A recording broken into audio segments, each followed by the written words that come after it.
All right, so what's up, everybody? We are back here with the Revival Podcast. Today we got Paulo right out of the Orem office. I am super excited for this interview. Today, though, for our announcements, we only have two announcements. One, the leaderboard is live. I mean, most of you already probably know. You're probably keeping up on lead flow, and you're seeing the updated numbers. And then our second announcement and shout out is we want to shout out Brennan, dude. Killing Brennan it. Yeah. is destroying like the leaderboard when it comes to closing. He has an 83% closing rate, and within the span of the last week, 12 he had 12 appointments and only 10 closes. He got 10 closes out of that. And so I mean, you Yeah. were just telling me just barely how it's like every time you get a set and you send it to a closer, you get hyped up when it's Brennan. Yeah. I think that is so funny. But what? Yeah, let's just kind of jump right into it and hmm kind of go over your background. Yeah. Um, you mentioned or you talked about how you started with Revival before, hmm and then left Revival and things just didn't go your way and you kind of came back. Yeah. Tell me a little bit more about that. Like how? Tell me the story of your Revival Yeah. Yeah. story. Of course. So when I started, it was back in, I think it was like December of 2023. Hmm. So it's like very beginning, they're still kind of running things, like learning curve for everybody. Yeah. And my brother-in-law, Andrew, he was the first one that came to Revival, and he started working for a couple weeks, and he reached out to me and said, yo, this is a good opportunity. Maybe you should come try. Because previously, a couple months before that, I had done solar sales with him Mm. in Florida, and it went well. Like I sold good, for like a rookie year with solar, but then I didn't get paid on like 90% of it because the company went down. So I was like, I don't know if I want to do door to door again. And he was just telling me, no, it's different. Just come, like, just try it. It's different. So solar was your first introduction to door to door. Yeah. Okay. Yeah, the model here, um, the way it is, for summers and everything. Hmm. That was my first, especially it's similar model like setter closer. Yeah. So he was like, you're gonna be doing pretty much the same thing, but might be easier a little bit to sell windows than solar because it's super saturated, solar in Florida, right? Hmm. So yeah, I started in December, and I only worked like a week or two, and then we went on a break. So I was like, oh, I like it, but I gotta test it more. Yeah. So then I came back in January, and then I got my first close like first week back. So that was really awesome, and things were going well. And then I had like a rut like everybody goes through, right? Like right in February. So the next month was pretty bad for me. Like Mm. I didn't get to sell a lot. Got in my head, and I had James helped me a lot with like training, helping figure out what to do. Yeah. After that, it was fine. Like I was doing okay. It wasn't anything crazy. There were people in the team that were doing super well. But I was just doing okay, but it was much better than I was doing DoorDash before. So it was like infinite times better Oh yeah. than DoorDash. Um, but then yeah, I think it got to a point like after the summer because I was trying to work really hard because I was off school, so I was not like taking any days off. I was just trying to push through it. But after a while, I just started to feel burned out, just because I wanted to try other things and I didn't know like if I wanted to build a career out of sales. So after a while, I was just kind of deciding, I don't think that it's working as well as I wanted to. Like I'm still making good money, like it's okay, Mhm. right? Like I was pretty average, but much better than anything else I had done before. And then it got to a point, that I decided maybe I should just step away and do something different. So, I got my official work permit and I went into mental health. So I was working at a clinic, Interesting. and it was awesome. Like I think I learned a lot working in there. Had amazing coworkers, and it was good as a first experience, like corporate job here Yeah. since I moved to America. So, it was good, but then after a while, it just got old. I was like, well, kind of Like same thing. Like I need to decide. I'm 25. Kind of yeah. need to decide where I want to go, what I want to do. I want to provide for my family, but I also want to like challenge myself. Yeah. And I didn't feel like I was getting much of that in Mhm. my previous job. So I just reached out to Andrew again, and I'm like, hey, I know you're a market owner now. Like, how are things going? So I sat with him and my wife as well. She came over. So we just went over everything. A lot had changed, for better. Not that it was bad before at all. It just changed for better, right? It was good and it became better. Yeah. So then I came back, started in January. So just like 2 months since I came back. Yeah. And since then, I mean, I want to go a little bit back into your rut. Do you know what put you in that rut? What was the main thing that was going through your head when you felt stuck? Yeah. Well, to be honest, like I think part of it was a little bit of what happened during the summer Mm. for sales, because I knew here was different. Like I got paid for everything I sold in January, Yeah. right? But then it was snowing. It was super cold, and I'm from Brazil, so I think that was like super hard being out there in the snow. And I don't know. I think I got to a point that I understood the basics, and then I was just kind of overthinking everything. Yeah. You know what I mean? Like I think everybody kind of goes through it, but I think I was just overthinking and not really taking advantage of like learning opportunities from other people. Yeah. So I was like, I got it figured out, but then it wasn't working at all. So I just got in my head like, oh, does this really work? Is this really a good opportunity? You know, Hmm. I think everybody kind of goes through that at some point, Yeah. right? But I think that's mostly what it was, and I wasn't super confident in myself. If I had to say like a root of the problem is, I think that's what it was. I wasn't super confident. No confidence. Yeah, I didn't feel like I belonged. Like I was starting to see success. I'm like, whoa, I don't think I'm somebody who has success like this, you know. And I think I got in my head because of that. So what changed though from your first round of being with Revival to now? Did working in the mental health space Hmm. help you sell better? Did it actually help you kind of push into this Yeah. new scene? No, I think it did. I was actually talking to my wife Mm. yesterday because I told her I'm going to the podcast, and I don't know exactly how it's gonna go. Yeah. So we were just going over a few things, and she was asking me the same thing. She was like, "Okay, this time has been very different than last time," and she was asking what has changed, and I was like, "Well, I don't know." She kept asking questions, and we were just digging deeper and deeper last night. So that was Yeah. fun. But honestly, I think it's the first thing that we kind of agreed on. It's kind of like my mentality towards it. Before I thought about it as just like, oh, it's a sales job. I'm out there, I'm selling windows. Yeah. I don't know if I want to sell windows. You know, and then all the self confidence things too. Like I don't know if I'm good enough to be a salesperson, right? Hmm. But right now, I think my mentality is more of like I'm going out there and I want to help people.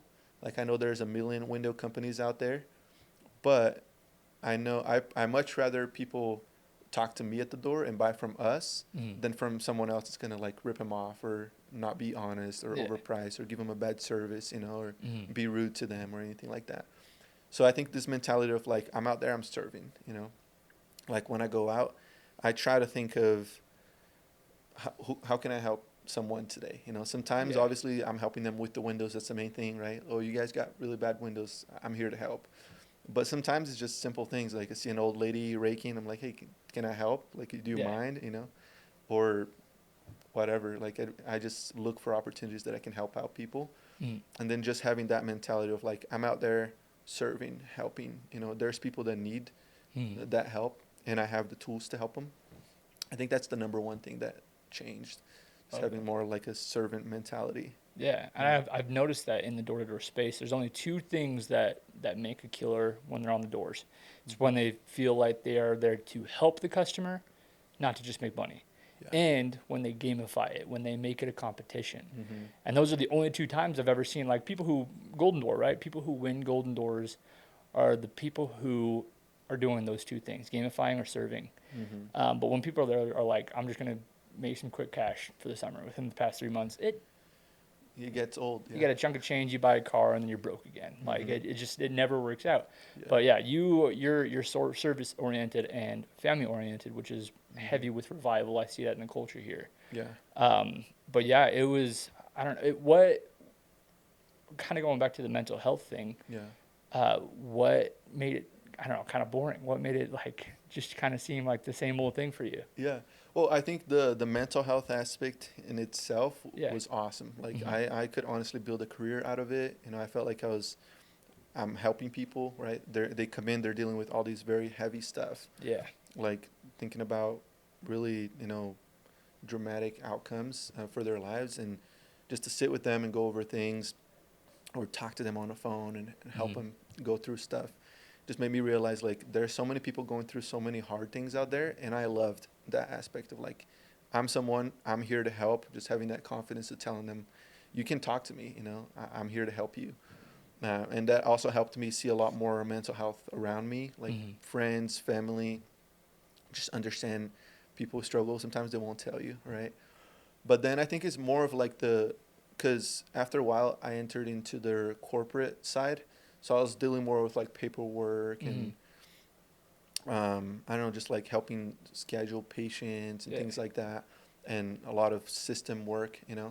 So I think that's when I was like, well, I don't feel like I'm being super pushed, super challenged in this aspect, right? But the other thing was also I'm thinking long term. Yeah. I'm like, okay, I worked for this amount of time. I put really hard work, and I got this little raise, right? Which feels good. Like, okay, I'm getting promoted. People are rewarding me. But then you kind of put it on a scale, like my effort versus like how can I provide for my family, right? And like I said, I'm 25. I'm not old or anything, but Yeah. time is passing, right? And then the other thing is just flexibility too, right? Like on a 9 to 5 job, you don't really have a lot of wiggle room to work. Like I don't know if I have a family member is very sick or something happens, like there is some bureaucracy as far as like taking the time off.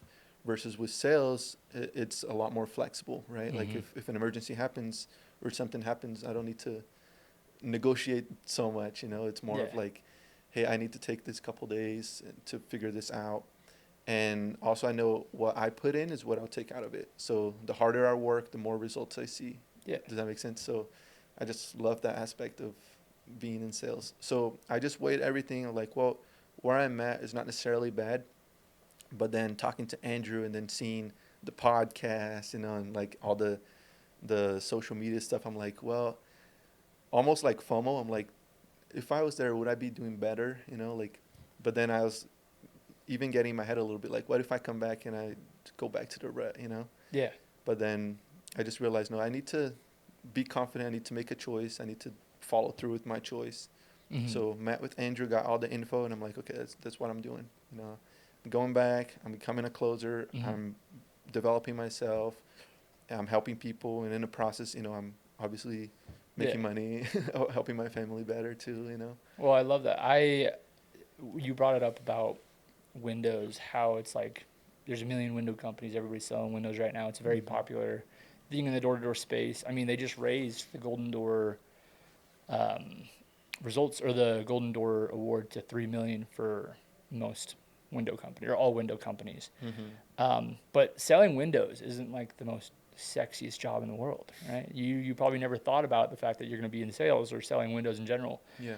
Um, you said you just moved to the United States, or how long have you been in the It United was States? like I'm in August. I'm going to 4 years, so Four like three years. and a half years And you ish. never imagined yourself being in this space. Not at What all. did you think that you're going to be in the mental space your whole life, or what was the goal? Or tell me a little bit more about your story. For sure, yeah. So I think the first thing is coming here. Yeah. Um, so I owe all of that to Andrew and my sister. Coming here, they helped me with my visa, with my Yeah. flight, like paid for first couple semesters in school, and you know the plan was more of like, okay, let's have this experience. Let's go to school so that I can get an education in a good university. Yeah. And then the original plan was like, after I'm done, I'll work here for a year with my degree, then I'll go back to Brazil and just move on. Then after a while, it kind of changed to like, actually, I really like being here. Mm-hmm. There's obviously I miss home, all these things, but I like being here, and I love Anna. Like I'm super close to Anna, Mm-hmm. and obviously with Andrew too, and their kids. So after a while, I was like, well, I actually kind of want to be here. So we Mm-hmm. were thinking like, what can I do? What can I do for work? I didn't really know. And then when I did sales the first time, it was the first time in my life with solar that Mm-hmm. I actually made some good money. I was like, oh, that's cool. Like I can just go out to a restaurant and just buy whatever. Like that's cool. Yeah. That's really cool. Um, but the plan that was kind of the plan originally, and then it changed because I met my wife. So Yeah. I was like, okay, now it's like long term. We're talking. It's not just a few years. It's like, okay, I need to find something that will help me be stable, Mm-hmm. money wise, but also that helps me feel fulfilled. Right, if I'm staying here. Um, so yeah, that I moved here 22, Mhm. 2022, and yeah, it's been like almost 3 years now. No, almost 4 years now. Oh, that's So crazy. yeah, it's been like a roller coaster. Like plans changed, goals changed, like everything has changed so much. Hmm. And I think now where I stand is more of like very long term. You know, I'm married. We're planning on like having a family Yeah, and just having roots here. So I love that. that's kind of the plan now. So, I mean, your biggest motivation has been family. Like, I Family. mean, at first, yeah, you're single, you're out eating wherever you want to be, but then Hmm. you get married, you've got Andrew, you've got all your people out here, Yeah. and family has been a big motivation. But what has been your mantra? What has pushed you to become a better salesman? Yeah. Do you have that men or like that thing that's always in your brain that pushes you to go to the next door? Yeah. So actually, I'm glad that you asked that because so when I met with Andrew to come back here to work Mm-hmm. for the second time, so I went with my wife and we were just going over everything, numbers and stuff. And Yeah. Andrew asked me like, "What's gonna be different this time? You know, like why are you coming back?" And I was like, "Well, I've been asking myself that same question, but I think the main thing, like my biggest goal for the year, is I want to change the way that I see myself. Mm-hmm. Like I think before I was very highly motivated when I was having success. You Yeah. know, like, oh, that's cool. I'm seeing the money. I'm going to keep going, right? Or like, oh, I got 2 sets today. I'm going to keep going. But then other times when it was harder, like, oh, it's 5 p.m. I don't have a set yet. Or, oh, it's Saturday. I still don't have a close this week. You know, then I'd be like, just not working as hard. So my main thing was like, my main goal is, especially for this year, I want to see myself as someone who's disciplined. Like, no matter if it's hard, if it's easy, like, I'm just going to put the same amount of work, you know, and it's going to be a high amount of work, Yeah. right?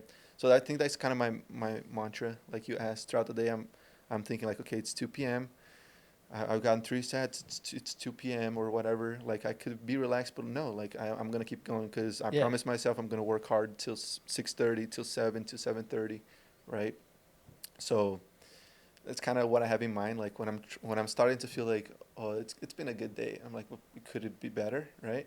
Or like, oh, it's been a bad day, but it could get better. So I'm gonna just be disciplined. Like if I go home with 0 sets today, I know I put the work. You know, Yeah. if I go home with 10 sets, I know I put the work. It doesn't change. You know. It's quote unquote making your bed. Like Yeah. you, even though maybe you didn't get sets or close that day, Mhm.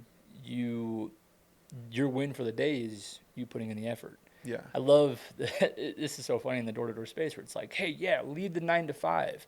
But if you're disciplined, build out your own 9 to 5. Yeah. That's Exactly. basically it. Uh-huh. So it's like, yeah, you can go out and knock for a couple of hours and be like, oh, hit my DMs, I hit my mark, Mhm. I'm done for the day. Yeah. But if you're really dedicated and you're really involved in this space and you want to make as much money as possible and support your family, yeah, you put in that schedule. You put in the 9 to 5, even Yep. though you're not in a 9 to 5.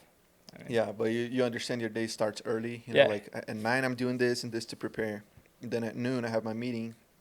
It's just like middle of the day, but I already started my work day earlier. You know, yeah, and then I keep going, and it's like okay, usually time to clock out. And when it gets to that time, sometimes I'm still like, I'm actually doing good. I'm feeling great. I'm gonna stay out, you know, a few more minutes or 30 hmm, more minutes or 10 more doors or whatever. yeah. And sometimes I'm like, okay, You did 7 good. 7 p.m.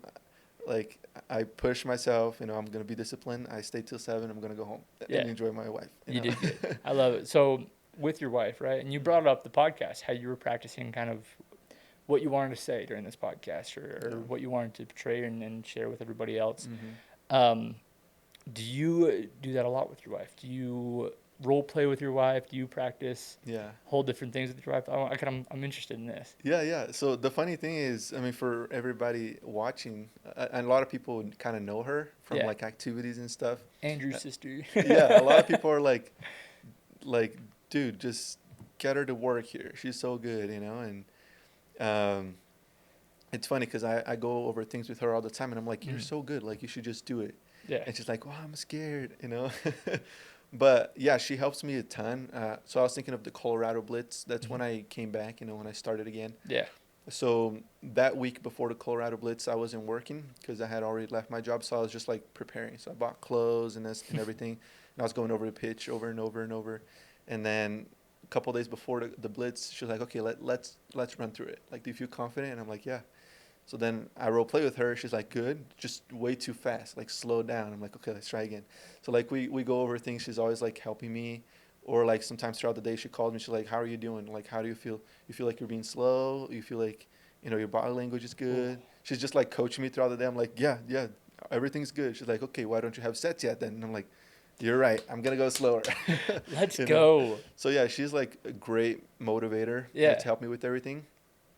But she does help a lot with like the pitch and also like just the mental game too, right? Because sales is all mental. Yeah. So I go out there and it's like a Wednesday. I don't have closes yet, and she's helping me. Like it's fine. Like there's still more days. So it definitely is like a big factor, of She pushes. having success recently is having somebody who's pushing me and Having that backup. yeah, and believes in me. I think that's important. So what? Her name is Anna. Is that what you said? No, so Anna's my sister, Sister. and she married Andrew. Andrew. My Okay. wife is Lindsay. Lindsay. Yeah. Oh, she's not Andrew's sister. No, I no, had no. that. Yeah. So Andrew married my sister. Yes. Okay, that makes sense. So Lindsay, I mean, Mhm. Andrew, get Lindsay to work with us. Like, I mean, she Yeah, sounds like she's gonna be watching, so she's just, gonna be. Yeah, it sounds like she'll be a killer if she ever comes with Revival. Yeah. So Lindsay, if you're watching this, work for Revival. come work with us. What is she doing now? What does she do for work? So she's a personal assistant right now. Okay. She helps. This guy has a bunch of different businesses. She Yeah. just helps him with everything. I love basically. that. Yeah. Do you think you two would compete? You'd be I think so. I think she button would heads. kill me though. I think she'd crush. I wouldn't even stand a chance. Oh But my gosh, I love it, dude. Well, dude, I mean, we've been here for it's 11 o'clock. We're pushing 30 minutes, just about the end of the podcast. But is there anything that you feel that you would want to share with the setters and the closers here at Revival? Something that you want them to implement in their Mhm. pitches? I mean, is there anything that you would love to everything. teach them? Yeah. I think I was actually thinking about that too, because coming back, one of the things I told you is like, I actually didn't say this, but I want to be a sponge. Like I want to just learn from everybody. I said before Mhm. that I was like, oh, I got to figure it out. I don't really need to. But now this time I'm like, I'm just a sponge. Like I'm here to learn, even Mhm. though I could be doing good. I could be the top setter, top two, or top three, or whatever. But I still want to learn, right? Yeah. So I would say like for sure the number one thing is just to be a sponge. Like learn from people, get opportunities. If somebody ever offers to shadow, I'm always like, please come shadow me, like critique me, tell me Yeah. what to do better. So that's an important thing. Just be humble, always learning. Um, the other thing is what I mentioned to you before, just about serving people. Like we're out there. If you just think about it as, oh, it's just my sales job, Yeah. it might not get you too far. But if you think like I'm actually making a difference, helping people, I'm getting people windows for half of what they would pay, like so great deal for excellent product, perfect service. So those are two big things. Mhm. And then just remember is like there are numbers out there to back up everything. Sometimes I'm having a rough day and I'm like, I know my personal numbers. I know everybody's numbers for the company. Like if I keep going, maybe I talk to 10 more people, I'll get one or two more sets. Like it's just, it's crazy how it works, but it averages out everything. So yeah, just be humble and learn from everybody. Then have a servant mentality, help people. And then just remember, just be patient with the numbers because they average out. I think those are like the three things that helped me the most Yeah. recently. And Revival's good with the numbers and good with the training. Yeah, it's great. They follow up. I love Mhm. it. So, well, thank you so much for joining us. Of I course. mean, love it. I this is my second time being on a podcast, so I get to be the host. The host. It's awesome though. But yeah, thank you so much. Yeah, I appreciate it. Thanks.